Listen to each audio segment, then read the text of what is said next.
when you talk about the federal budget, you're really getting wonky. And there's a lot of protocols and steps to it. I'll give it a shot from an overview, and Ben will jump in. First of all, the president is going to kind of put forward his budget priorities to Congress. And that's essentially a framework that, he or she as the executive are saying, these are my budget priorities. And then the actual framing of the budget and the budget resolution itself will start in the House. They'll have their own budget resolution, and then the Senate will come up with their budget resolution as well. As somebody referenced, Schoolhouse Rock and becoming a bill, each one of those bills will then spill down into individual committees, budget committees, and then the members will work on those in both respective houses at the same time. And then as they work through those, they'll pass those specific spending bills out of those specific committees. And then the House and the Senate as a full body will have an opportunity to pass those budget resolutions. And as they pass the budget resolution in the Senate and the House, they'll come together as a conference committee and iron out the differences between the Senate version and the House version. And then after the conference committee agrees to one resolution, it goes back to each House and Senate, and they vote to pass that conference resolution budget. And then once that's passed by both the Senate and the Congress and the House, it then goes to the president for signature or veto.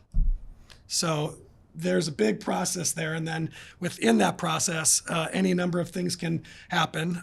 The fiscal budget for the federal government is not on the calendar budget, but it's on a fiscal calendar starting October 1 and ending September 30th of the following year. So if the Congress cannot pass a budget resolution and get the president to sign it, in order to keep the government running, they have to pass something called a continuing resolution, which essentially means that the government will continue to operate under the current budget that had been recently passed. If they can't pass a continuing resolution, then the government shuts down. And then they have to come together and pass a budget or a continuing resolution to keep the government funded and keep it running again. Believe it or not, there's a lot of politics involved in Congress when they're putting this budget together. In the Senate, they have this term called reconciliation, which is just a legislative procedure where the Senate can avoid having to pass over a filibuster.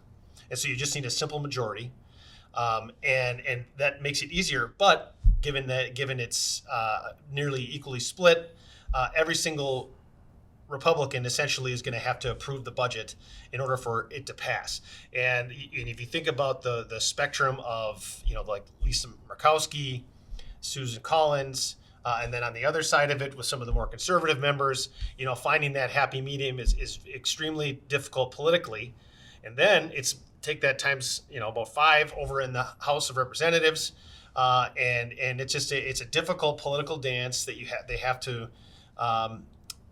have to be able to make to satisfy both wings, the conservative and the more liberal sides of the Republican Party right now. And so we're going to continue to monitor the situation in Congress. It is the budget that's been presented by the Trump administration. Does include some pretty significant cuts to a lot of programs and things that would have effect on people's lives, things like Medicaid, other things that they've put forward. And so there's some huge decisions to be made in Congress. And we're just going to have to see if these leaders are able to kind of control their own caucuses and get the votes that they need. I think one of the most frustrating things about the federal budgeting process, and it doesn't matter who's in office, it's that the federal budget impacts so much on a state level, a small community level, and on a personal level.